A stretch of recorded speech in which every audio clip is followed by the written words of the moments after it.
Hey guys, this is Pokemon. Wait, no, that's my normal This is video Pokemon. intro. Hey guys, welcome back to Echocast. This is the official Echocraft podcast. We're a bunch of YouTubers who do a bunch of Minecraft videos together. So, I've invited a few of the members to the podcast today. I'm like stumbling on my words, but I still want to keep going through this. So, lagging, Magpie, hello. Hello. Yeah, we're going with it. Hello there. I don't want to do. Okay, you guys don't hear this, but like every single time I do one of these, I usually do at least like 5 takes of the intro or something like that. Oh man, but yeah, we're taking it. I want to do it quickly today.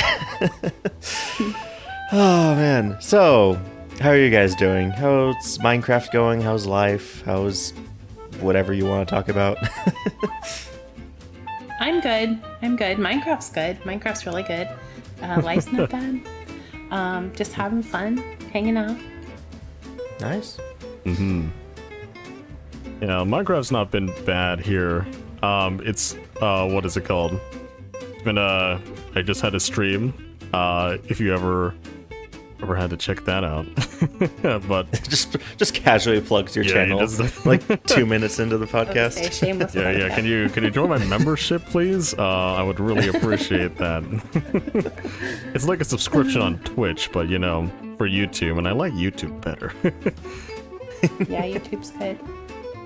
Yeah, I don't even have access to memberships and stuff yet. Oh, I don't know if we've talked about this, but they did lower the requirements recently. I know that's kind of a big thing for creators. So now it's like the ad revenue requirements are still the same. There's still the 1,000 subscribers, 4,000 hours of watch time. But now for like memberships and super chats, basically all the community funding options, you can do. They basically cut it in half almost. So it's 500 subscribers and 3,000 hours of watch time. So that's super exciting. I know it's probably not going to be a huge difference in the long run. But it is still exciting for people like me who haven't quite hit those requirements yet. So now it's just like a lot closer for me, you know? Yep, same for me. And lagging, you've been at the, have you been at the normal requirements for a while? Yeah, I've been fluctuating between like sometimes I go under 4,000 watch hours, but other than that, I think it's a good change in if you have like, what is it called? If you have shorts, you know? 'Cause I don't think a lot of people watch when they view the shorts, they don't really count that much towards watch hours. And if you get the subscribers through the shorts, you have one thing that you've already have a leg up on. However, the watch hours, since they still remain like the same, I don't think it's really going to matter that much, right? Because you still have to get people to continue watching your videos in order to get that requirement met. So Yeah, it's always that year time, like you like lose the views from a year ago that day, the day before, you know, and it cuts off, and then they're like, I was buff, and I'm buff. So I hate that they have that, you know. I get it, but I don't like it. Yeah. Well, that's kind of coming up for me. Like my best month ever was August of last year when I first joined Echocraft, and my first episode just like popped off. And so like when it reaches like September or whatever, and that month like goes off my count, it's gonna be interesting. It's gonna be interesting to see how much it drops. Yeah. Because I just recently hit 1,000 hours of watch time for the first time.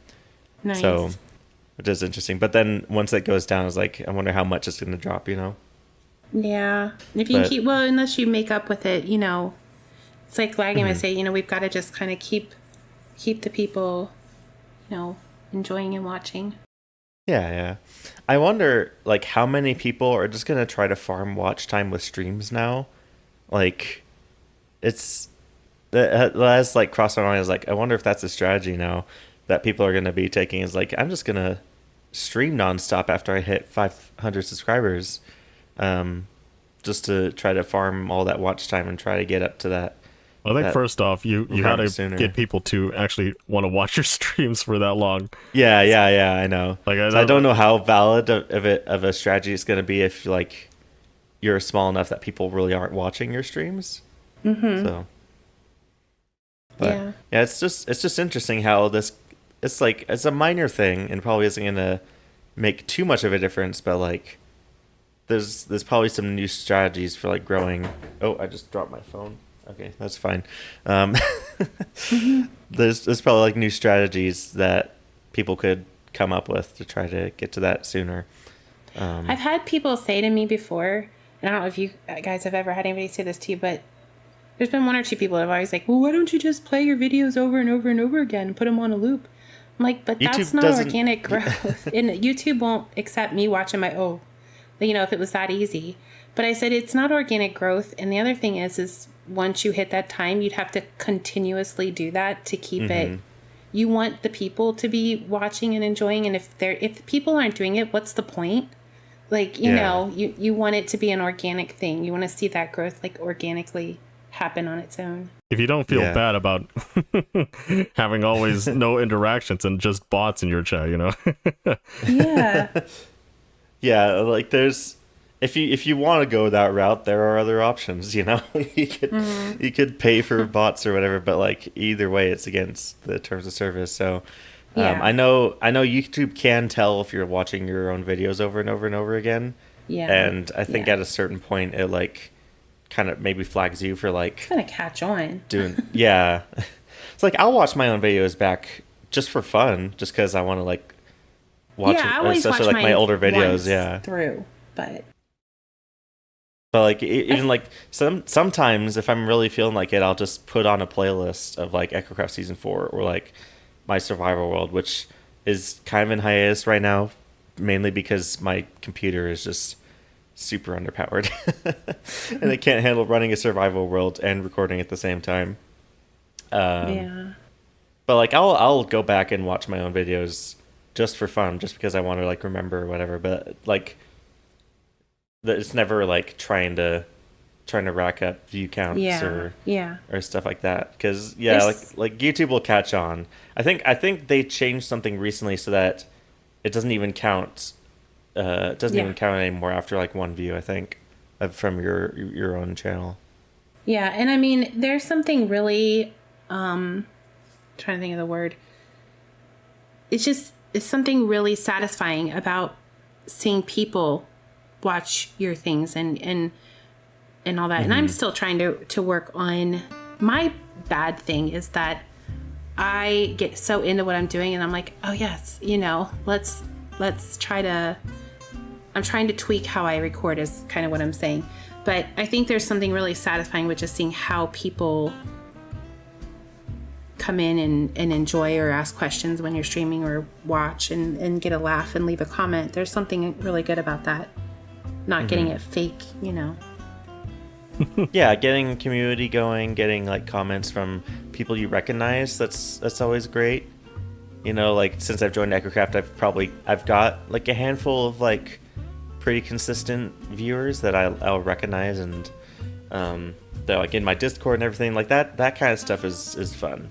Like being able to see people that enjoy your videos and keep coming back to your videos, and not like it's a better feeling than like I've had videos just explode because the algorithm just kind of did it. There's this one super dumb video. I spent like no time on it at all. It was just like a villager raid, and I put some Duel of the Fates music over it because Element Animation did that once in one of their videos, and for some reason it just popped off, and it's still like probably my second best video like monthly, like to this day.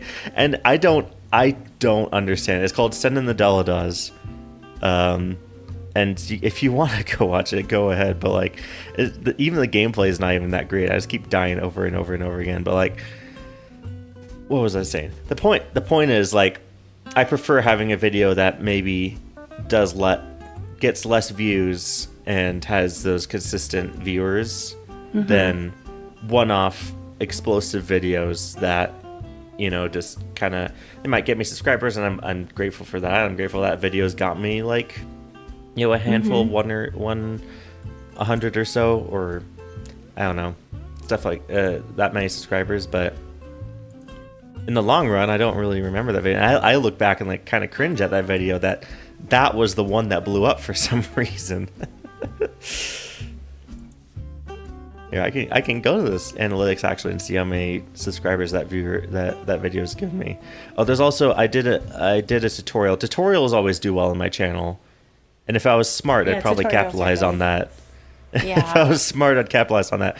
But like tutorials don't give you they'll give you a lot of views, but they don't give you returning viewers that much, because people are coming to that video for that specific thing and then leaving, Yeah.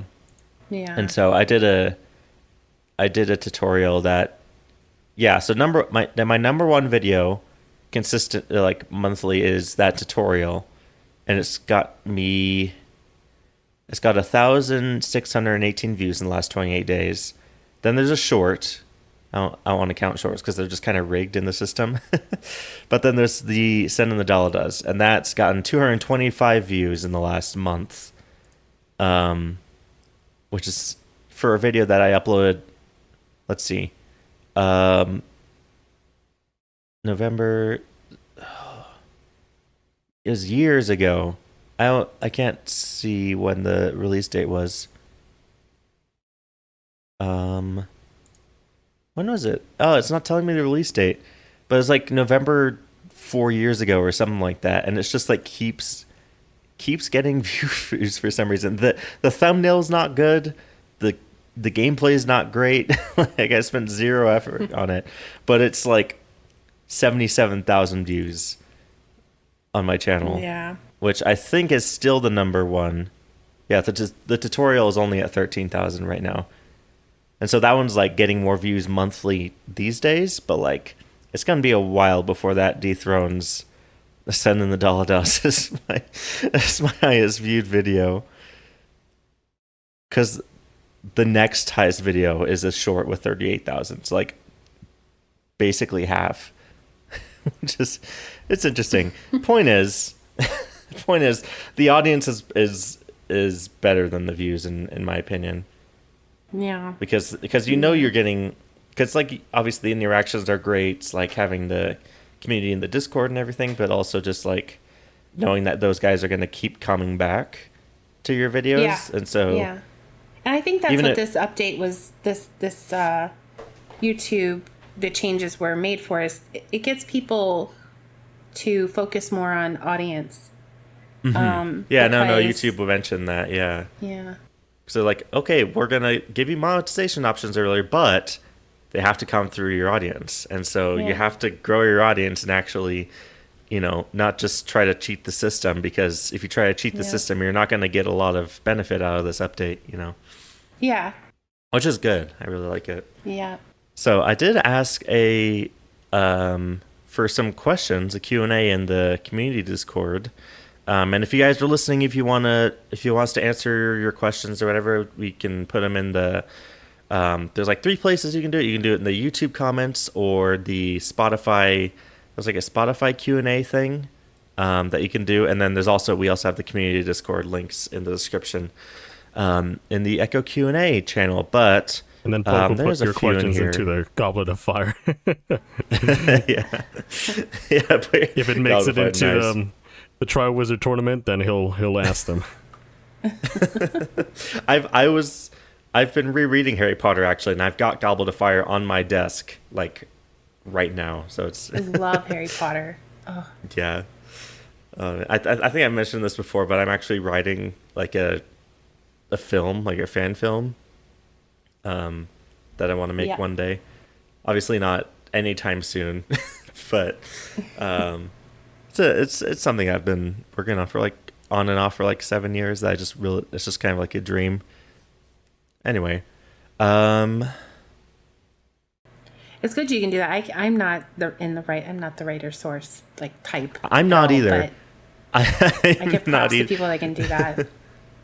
Well, it's like I had this idea for this one story, and then I just decided to write it. But I'm not a writer. I'm not a great writer.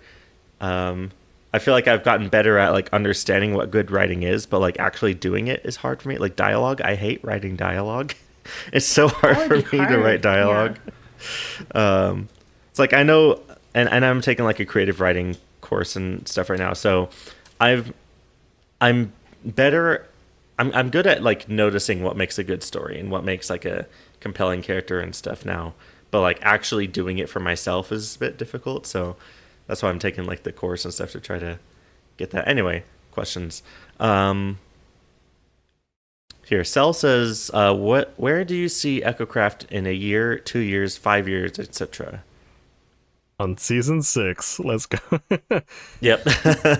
Yeah. So in a year, probably season 6, or hopefully this one goes a while. Hopefully this goes longer than the seasons normally are, because I think the seasons normally go on for anywhere from like 9 to 15 months. Lagging, would you say that's about right? You've been in all of them. I'd say about like 10 months, but this time we didn't have Vitality, so we actually skipped a few there. But yeah, it should be, maybe could go a year. The next update will be announced in October or something. And then it will release, I think, June every single year now. I think they're releasing the new update every June, so I think a new season might just start every June, but this time maybe it'll be more built, I guess. And there's a possibility that we might not reset everything again. Yeah, I do want to like try to do a longer season, because like it gives me more time to do things, especially if I have like slower internet and I can only upload a video once a month or something like that. Because yeah, I always have big ideas. Like last season I had huge ideas and just didn't get to do most of them. And so I was like, okay, this season I want to do a lot of those big ideas, and then I also came up with more ideas on top of it. And so I've got big ideas for this season, and chances are I'm not going to be able to do them, but I really want to try.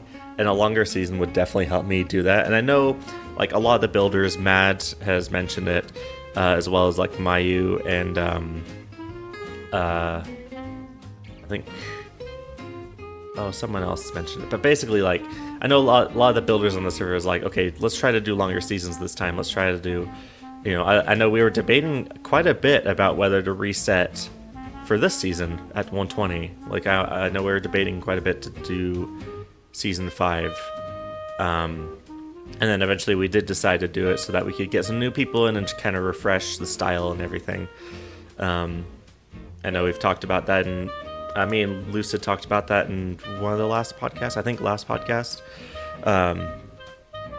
So yeah, but I hope this one does go a bit longer, especially with the people we have, and I feel like we're all feeling a lot better about this season going really well. Yeah, I'm excited for it. Yeah, it's more or less also the fact that a lot of the times people that join, like people don't want to join a season because there's already stuff built. They don't feel like it's fair that they've been left out of the start, or that it's fair that like a lot of people got a head start. So yeah, DC Cairo was also one of them that was are always like very adamant on restarting every season, just because of that like inherent like unfairness they feel to members that join after, because during the first season Cairo joined really late, and so he didn't really play that much because he thought everything was already done. Everything had already been done, and he had nothing to look forward to, or whatever. Which we can definitely fix that, just because we can do events and stuff like that, right? Like, not everything is done. People are gonna keep building shops. People are gonna keep building farms. But whatever we do as a community, right? It would be more like events and stuff like that. Because before, I think mostly everybody just wanted to do shops and stuff like that. Just wanted to create like a shopping district. But it was basically done at that point, and nobody was creating like huge events for the for like every month or something like that people could join in, right?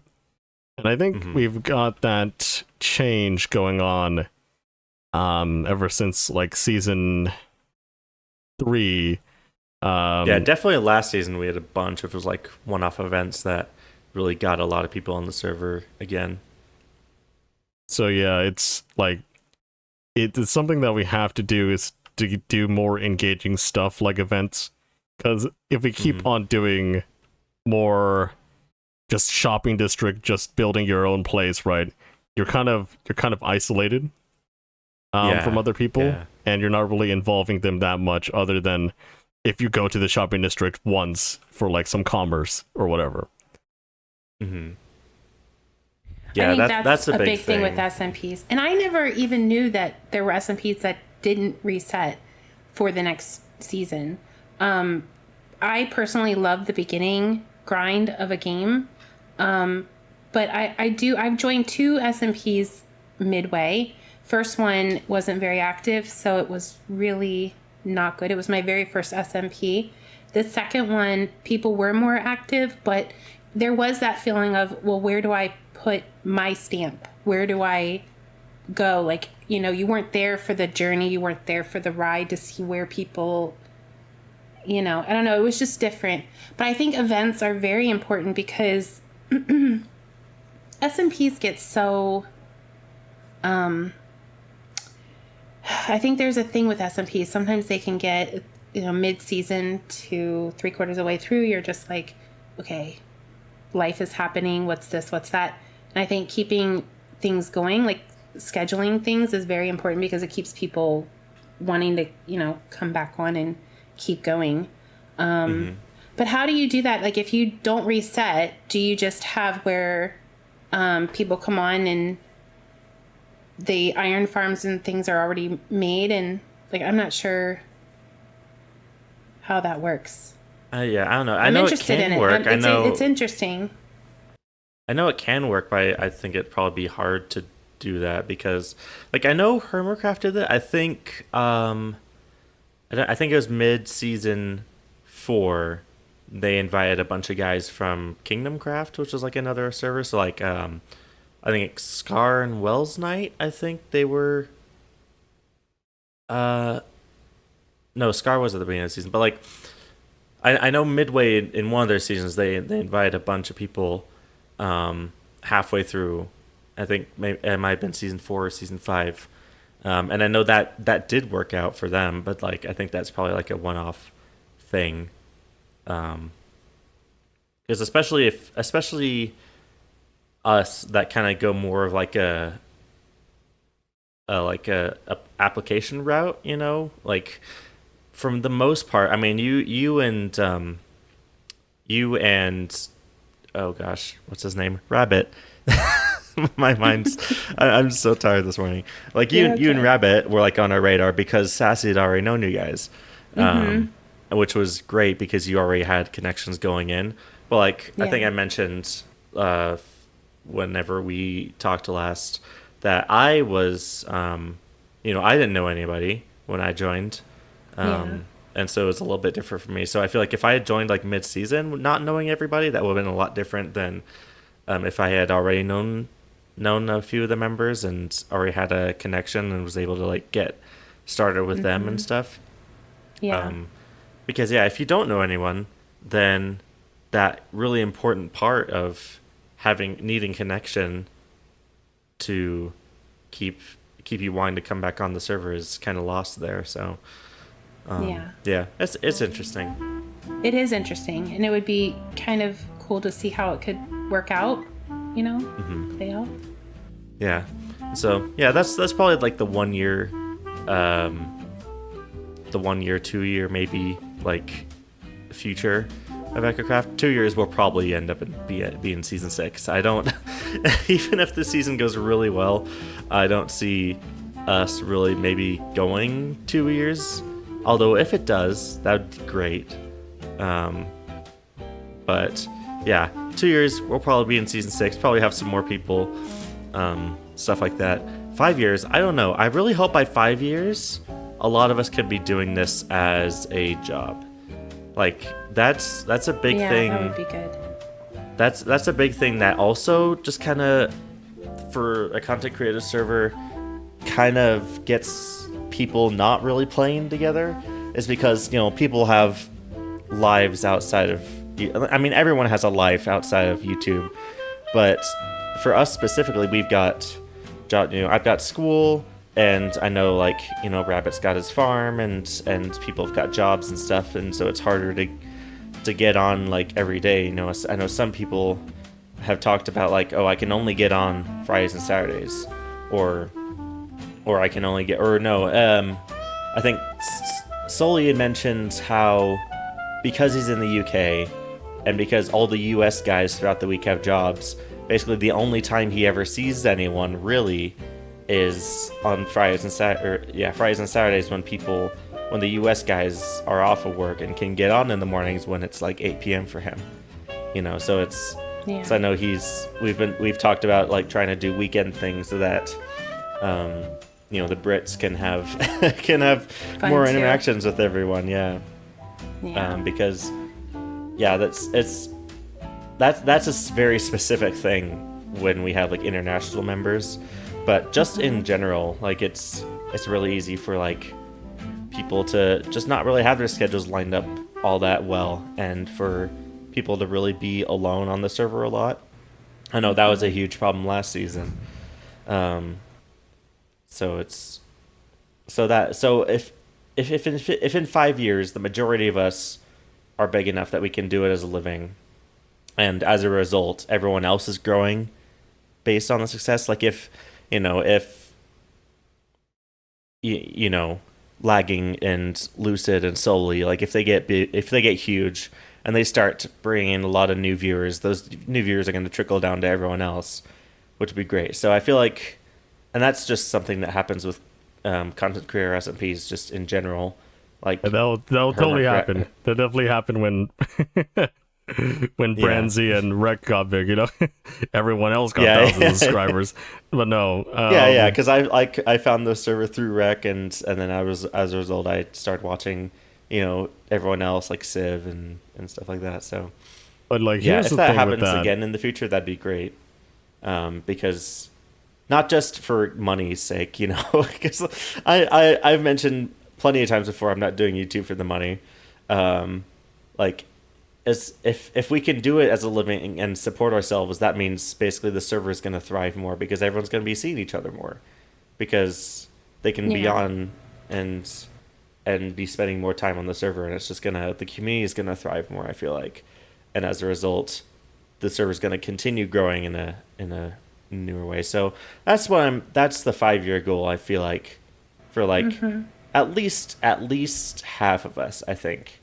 At least half, hopefully the majority, to be able to do this as a living and be able to have the server grow that way.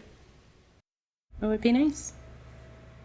I'd like to say that, like, it doesn't really work with the trickle down stuff, because most for the thing is that thing that did help a lot of others was getting actually recommended in a video by the person that made the video. So Rec solely popped off on subscribers merely because Rec watched one of his videos and then recommended it at the end of his videos, like at the end of one of his videos. Video. And plus, he's also you don't really get that kind of support if you also don't have, like, the channel being linked on your channel page. So I think Rec and Brancy have a certain group of people that are there. Many people don't check the channel page, but I think if you look at the channel pages of all of them, they only have a few people that they list there, right? So it's not everyone as well.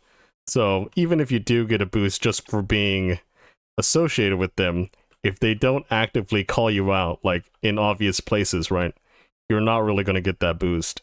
Like you can ask for a boost maybe, but I think what's it called? Rec, Branzy, yada yada. I think everyone here is kind of like in the mindset like, yeah, just like if the video is really good, like if it's gonna be like something that people want to support, want to recommend, they will recommend it. But other than that, people are kind of like hands off on recommending other people's content. Like besides saying like go check out their channel, you know, like go watch that one video of theirs. It's that you need that more direct push, I think, because I don't think a lot of viewers will be like always go down in the description and be like, who are they playing with? What are they doing? No, I think either the person has to say it in their video or have it linked directly somewhere on that video. Otherwise, it's just like, yeah, you're just associated with them, but they're not promoting your video, so what, you know? People, a lot of viewers are very, what is it called? Do not want to do that much work to watch someone else's video. Yeah, I feel like I feel like those situations where you do go looking for people is when it happens in collaborations, mainly. Like collaborations are a huge thing. They are. But yeah, you got a point there. But that's still like, you know, if none of us are big enough to be able to have much of an effect when we recommend other people, then that's still, you know, it's an interesting little dynamic that SMPs kind of have. But yeah, that's kind of my thoughts on the 5 years thing.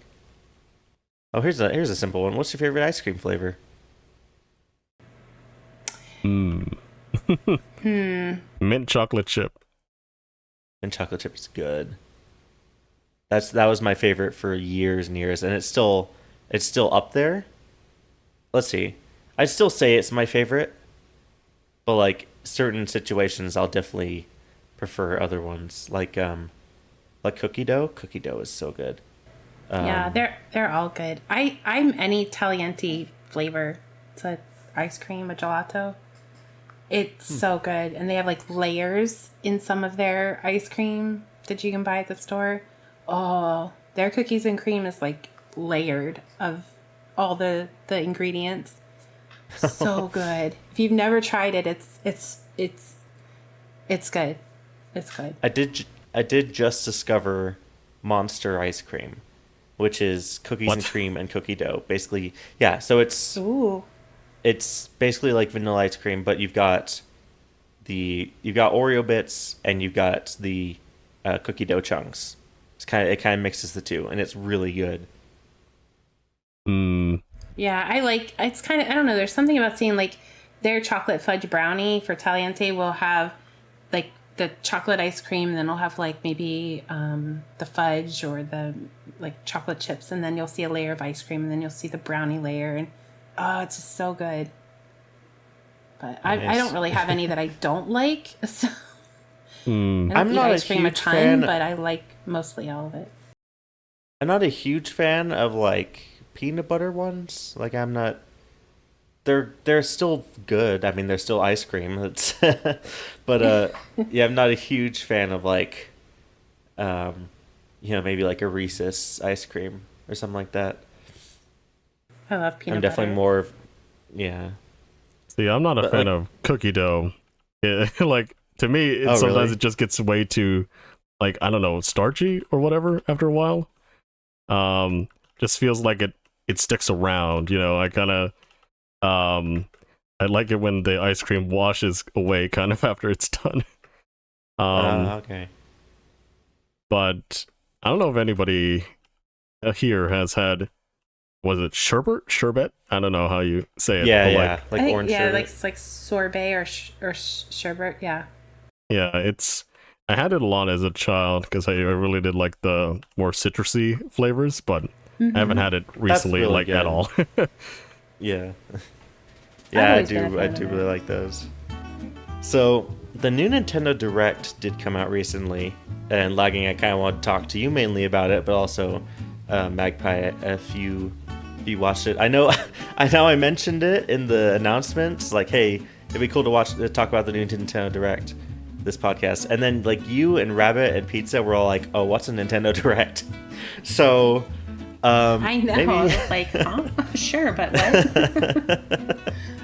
So I guess that maybe the Minecraft and Nintendo spheres don't mix as much as I thought they did in the past.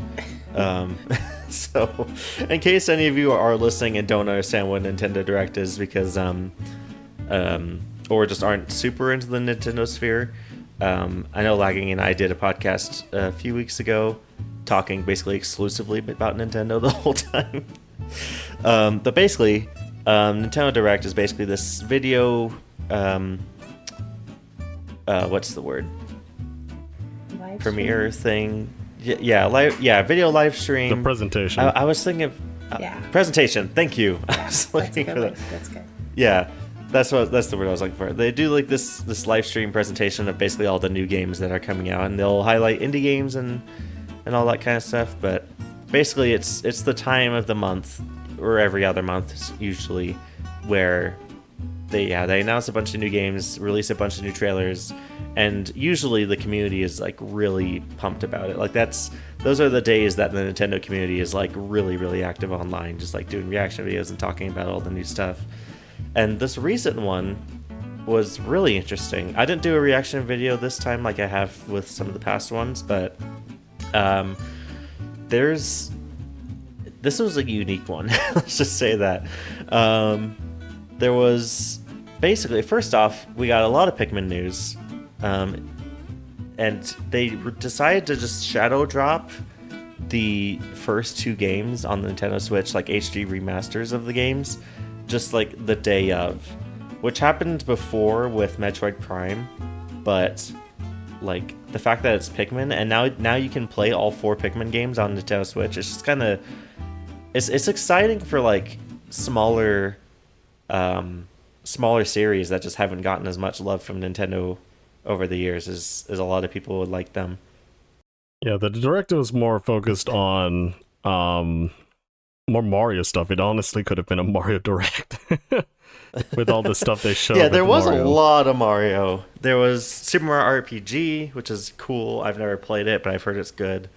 And I love that one song from the game. I think it's called Beware the Forest Mushrooms. It's got like different titles, but yeah, that one song I'll listen to. But new Princess Peach game, a huge thing was the Luigi's Mansion Dark Moon port or remake or whatever it is, which is huge because that's the first 3DS game that's ever made it to a console that doesn't have 2 screens. So like the Wii U had a bunch of DS games because I had like the gamepad and you could do that.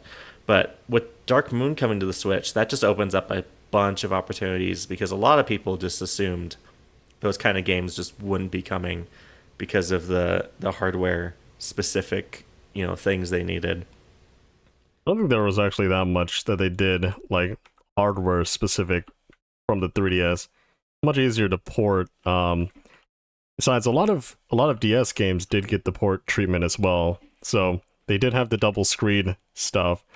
But a lot of it just gets relegated to a simple like what is it called? Button keybind.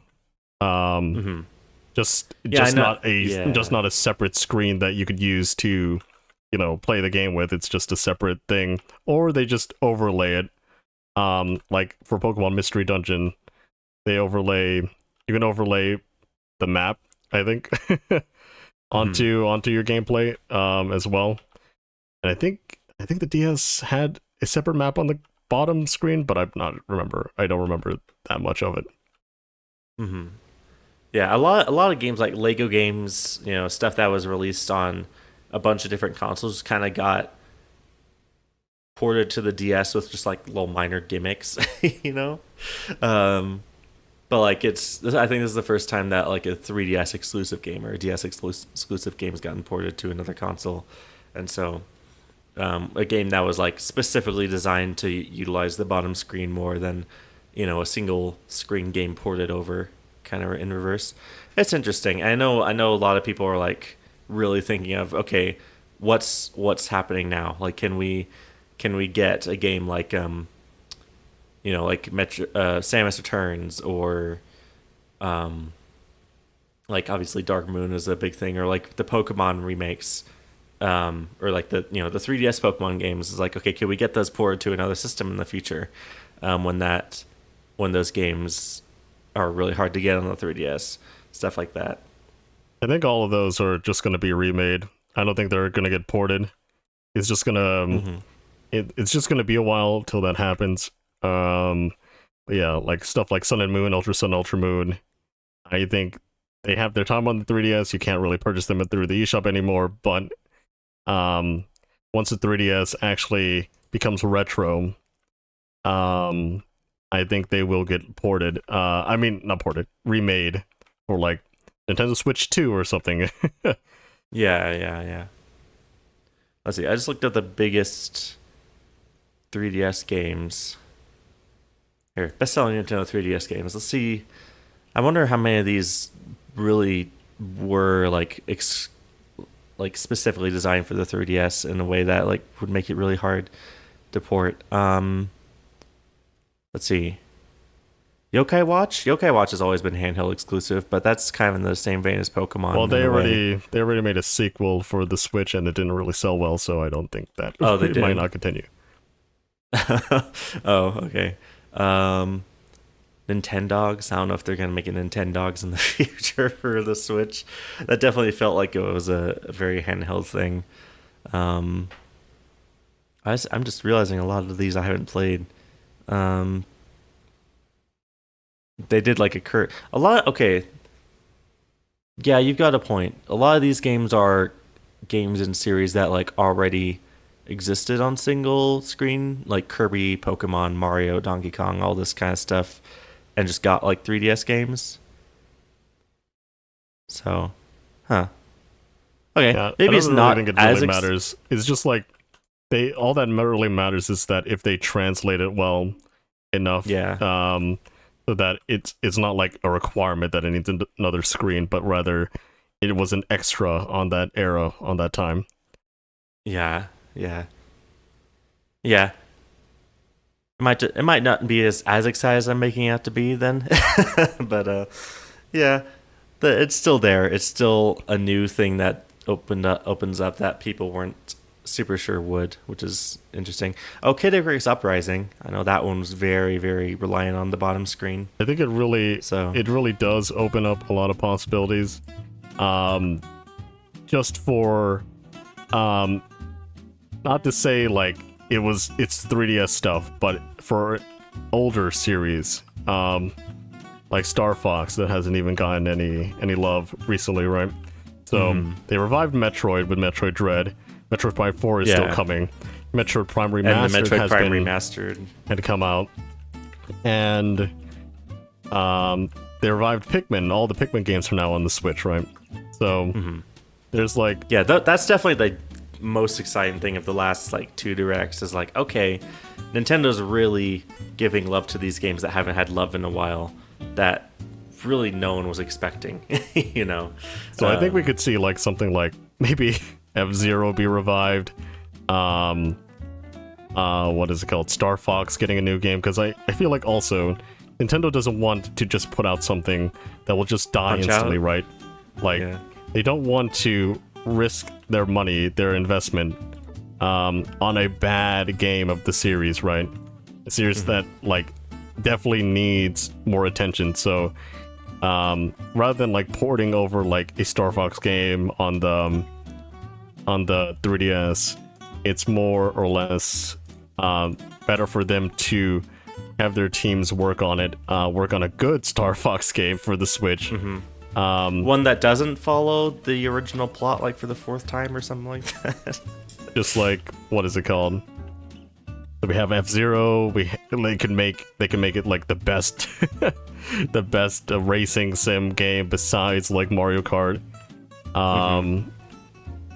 Well, I mean Mario Kart is not really a racing sim game, but yeah, just a racing car racer game. And really go into like the sci-fi elements and stuff. They can make Star Fox the best, like No Man's Sky like the kind of thing, but I don't think Star Fox would really be like would have the like survival aspect of No Man's Sky. Starlink. I mean, So did you ever play Starlink Battle for Atlas? no. It was really good. I really liked it, and I know a lot of people did. And for the Switch version, it was released on all the consoles at PS4, Xbox, and Switch. But for the Switch version, they brought in the Star Fox characters, and they had special missions with the Star Fox characters. I know a lot of people were like, okay, if they made a Star Fox game in this style with all this that they've already created, then we'd be happy. So if I think it was a Ubisoft game, but yeah, if they made like a Starlink style Star Fox game, I know a lot of people would be really excited for that. Yeah, and I think like I mean the announcement that made me think like a lot of this would happen was the Super Mario RPG announcement, because I think a lot of people just assumed that like that was dead. The series is like there's nothing you can do about it. But no, they were working with Square Enix. Yeah. Yeah, I know for a while I didn't even realize that game was a Nintendo game. I thought it was like a fan project or something. Yeah, I think people like assume a lot about like how like Nintendo's relationship with like Square works, and that's why we kind of like don't see like many guesses in, or like very much optimism in having a Nintendo cross Square production come back. But I think the Square has really proved themselves to really want to get out more games. Like they even included Sora, but like I think Disney for Smash Bros, right? Yeah, I think Disney was is the like big in the issue. way there. Yeah. But other than that, like I feel like just having Super Mario RPG just brings a whole lot more to credence to like more titles that Nintendo might be working on, because I think they are reading like the fans' expectations on like these old games that are beloved, right? And they're coming to Switch, or they could be played on Switch and loved again, you know. So Yeah. Like a new Kid Icarus game could be huge, I feel like, especially if Sakurai's in charge. I don't know if he would be, because he really just deserves a break after all this time. But yeah, if Sakurai made like a new Kid Icarus game on the Switch or the next console, like that would sell really well, I feel like. Or a game like Punch Out, like they can make a new Punch Out game that they don't have to put a whole lot of effort in, because Punch Out's never been the most complicated game in the world. But like, if they make a really polished Punch Out game, I feel like that could also do well. Just like littler titles that, you know, yeah, people just haven't seen in years, like decades. That they'll make a Punch Out game. Do well. They'll make a Punch Out game, but they have a crossover with ARMS. Oh wow, yeah, they could. I could see them doing that, honestly, trying to revive ARMS through Punch Out.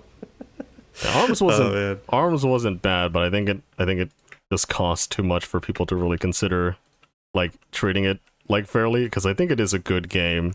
It's just that it's not the kind of game that a lot of people want to play. Yeah. I know. So me and the roommate, we were talking about like what we would do for like these kind of old series. We did mention the 3D open world Sonic game, and that happened. So we guessed that before it happened, which is super great. But also we both felt like an Ice Climbers 3D platformer along the lines of like maybe Spyro or Banjo, like, you know, like a classic 90s 3D platformer game with Ice Climbers. I feel like would be interesting. I feel like it definitely would be a huge risk, but like it's something that I feel like Nintendo could do, and it could pan out really well for them. And I definitely play it. Because like everyone knows that 3D platformers outside of Mario are severely lacking in these days. Well, even 2D platforms. 2D platformers, I don't think are like bad per se. Like I think like a lot of people view 3D as more complicated, more complex, and therefore more better, right? But like it's like people were very hyped for Super Mario Bros. Wonder, right? It's another 3D platform, 2D platform in the Mario series, but he gets the same amount of love from everyone else before an Odyssey. And plus, the 2D platformers sell much better than 3D platformers. Because I think 3D gets this rap that like it's more complex to move around because you're moving in 3 dimensions, right? And it might have more mechanics or actually less mechanics because you have more buttons to to use. Like parents will probably get like a new Super Mario Bros. Game versus like 3D Mario World Odyssey, or something like that. but like Odyssey, you know, it's a good game, but it is definitely sold less than the 2D platformers of the series. So there's kind of like more incentive to actually make those as well. Just because you get more money, and also it's easier to get into. Because people are like I think people have a lot of fond memories of like playing like New Super Mario Bros. DS when it came out or whatever. But now that the new series is gone and we have Wonder coming out, we'll see where that is headed for the series. And I think, I don't know, we could shift this conversation to Wonder. But I think it's really good to have this kind of fresh take on the on like, it looks weird. It doesn't feel like a Mario game, which might be a good thing, might be a bad thing. I can definitely see it turning a lot of people off. It's if it didn't have Mario in the title, I don't know if it would sell as well as it probably will. I mean, obviously that's just the same thing with all Mario games, but yeah, it definitely, if it didn't have Mario in it, you wouldn't see it as a Mario knockoff. I feel like if you'd taken Mario out of like any other game, like if you just remade the original Mario Bros. Game without Mario, people would say, oh, it's just a Mario Bros. Knockoff. But with Wonder, if you just made that game without Mario, people would see that as like a completely original thing, which is good. Nintendo always loves to do original things, and it usually pans out well for them. Well, 80% of the time pans out well for them. It's interesting. I'm skeptical of it, honestly, because Mario always has felt like Mario's always had like weird things, but it's always felt strangely grounded. Well, it's mostly a lot of the theming is based on like Alice in Wonderworld or whatever, Wonderland. I forget. Alice in Wonderland, yeah. So yeah, I think the weirdness is like a part of the factor of it, but it's not like Nintendo isn't always doing weird things as well. Well, it's like Mario's like, always been a platformer. Bros. Is like very basic, you know, it's very generic. Taking a step in this kind of direction, I think, really makes it distinct for the new Super Mario Bros. Series, despite it like having maybe similar jumping mechanics, similar moving, because that's like the new Super Mario Bros. Were generic, but it's not like they weren't fun, you know. Yeah, I think it's always like they want it to be refreshing. I want to have a refreshing take on it instead of always being stuck in that new Super Mario Bros. Style. I just think Mario's always been, like, first and foremost, it's always been a platformer game. And platformer games always rely on, like, people's understanding of physics and stuff like that. Like, Mario's always been based on the physics of the game. And so when you've got something like Wonder that seems like it's just kind of mixing all of that up and taking a lot of physics out of it, besides, like, I don't think they're taking a lot of it out. I think they're adding a lot of the physics. They're like twisting it out its head, which I feel it looks like they're removing the jumping mechanic for some sections of the game, just so that they can add like a wacky new game mechanic to get through a level or something like that. It seems like they're they're repurposing a lot of stuff, and also they're making sure that like people have a brand new kind of experience with the game. And it doesn't seem like they're really taking anything away, in my opinion, from what makes 2D Mario good.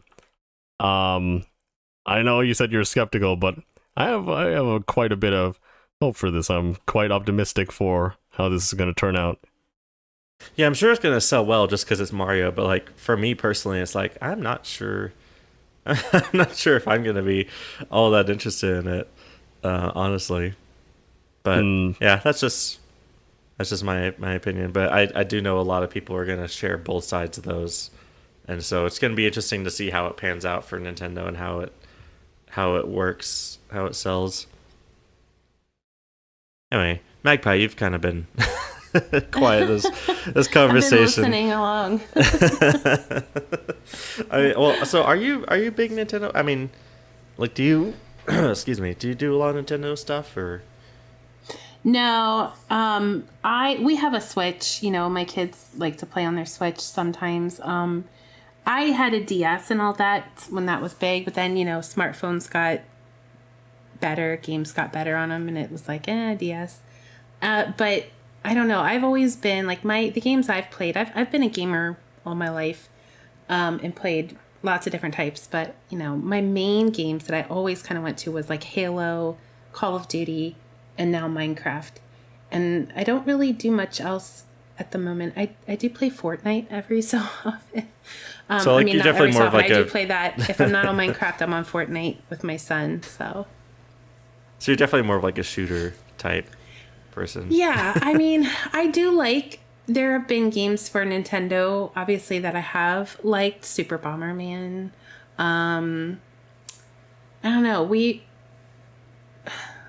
used to play a good bit of it, but I would say, though, lately, no. I'm just not huge. I do Let's Dance, like that kind of thing, or Just Dance, it's called on the Nintendo Switch. So I'll do that, Just Dance with my daughter, and then, you know, play games. Lagging and I were talking about it earlier, and I was like, snipper clips with my son and Mario Kart, things like that. Mm-hmm. But I don't dislike Nintendo. It's just not something that I graduate to, you know. Yeah. You might like Metroid Prime. That's like Nintendo's like first person shooter series. It's like a sci-fi. It's like it does have a lot of similarities to Halo, and also just a lot of Nintendo things in it. Like it's interesting. It's like a space shooter like Halo, but also basically that's the only similarities. Which is good because it's definitely more of like an exploration game. There's you need your gun like in the game. You need something to shoot. You don't feel right. They just released the remastered, like it looks super great, like the remastered game, and it's also like I think it's like $40. It's like 2/3 of the price of a normal Switch game. So yeah. And Metroid always needs new players. I've heard of that. But it's a series that's been struggling for a while. That thankfully with Dread coming out and all that stuff, like people are definitely picking it up more. And hopefully it should become... that is unless you're like you played the shooter games for the multiplayer aspect of it, then Prime is probably not for you. Yeah. It's definitely I've done the campaigns on most of the games I've played, and I like with Call of Duty, there's the zombie that whole part of it too that I always liked on some of them. So, it's just whatever. But once I found Minecraft, it just kind of everything else just went nope. I when I do have time, I tend to really enjoy getting on Minecraft because there's just so much you can do with it, and so much fun to be had. Not that the other games aren't good, but for me, that's kind of where I go. All right. Yeah, and that's fair. Yeah. Minecraft is really good. But like if my username says anything about it, like it's pretty clear I'm a big Nintendo guy. I've done a lot of Nintendo games on my channel and do like to play Nintendo outside of YouTube quite a bit. And Nintendo is good. I found that it's not something I go to at the moment, but I have enjoyed it for sure. Mm-hmm. Okay, yeah. So I guess if you do have any interest, maybe pick up Metroid Prime, because it is a super good game. It's kind of it tone wise, it's really along the lines of like Halo Combat Evolved. It's like you're alone a lot of the time and going through like these alien structures and ships and planets and stuff like that, and which was fun. Yeah. Mm-hmm. And you're kind of solving mysteries and fighting aliens and stuff like that. So, yeah. But I feel like that's just about as much time as we have in this episode, because I do have other stuff to do today besides YouTube. I do have a life. That came out wrong. not that making YouTube videos means you don't have a life. No, I think it means you don't have a life. You mean like a lot of the YouTubers nowadays, they're kind of like bigger ones, like PewDiePie, have been like taking breaks, right? Especially for him, in order to focus on like his child or whatever, right? So I think YouTube does take away from your life, from a lot of things that other people might appreciate in life, right? Yeah. It's a work-life balance, right? But a lot of times when you're doing it as a hobby, it's like a hobby work-life balance kind of thing. Yeah. Yeah, because things take time. Anyway. There's a lot of time.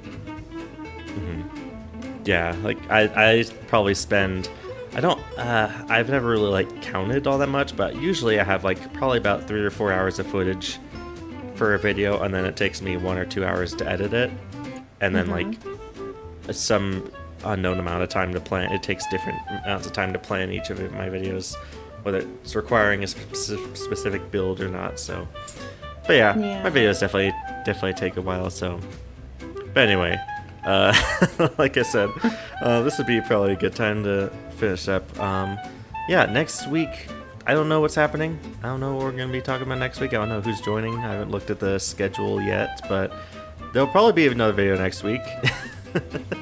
And there also probably, if I am kind of behind on uploading these, like I kind of took a Saturday off, just kind of forgetting I had a podcast to edit. So if one of these past weeks there was like 2 episodes, that's why. I'm just trying to catch up a bit. So, but yeah, I hope you guys enjoyed listening. I hope you too enjoyed being on the podcast. This has been really fun. I think we're on episode 7. We're getting close to double digits, like kind of the hump of where YouTubers that decide to make a podcast just kind of stop, you know? So we're getting to that point. We're starting to get close to that, so that's exciting. But anyway, it's always good fun. So yeah, hope you guys enjoyed, and we will see you in the next one. Bye. Bye. Cue the music outro.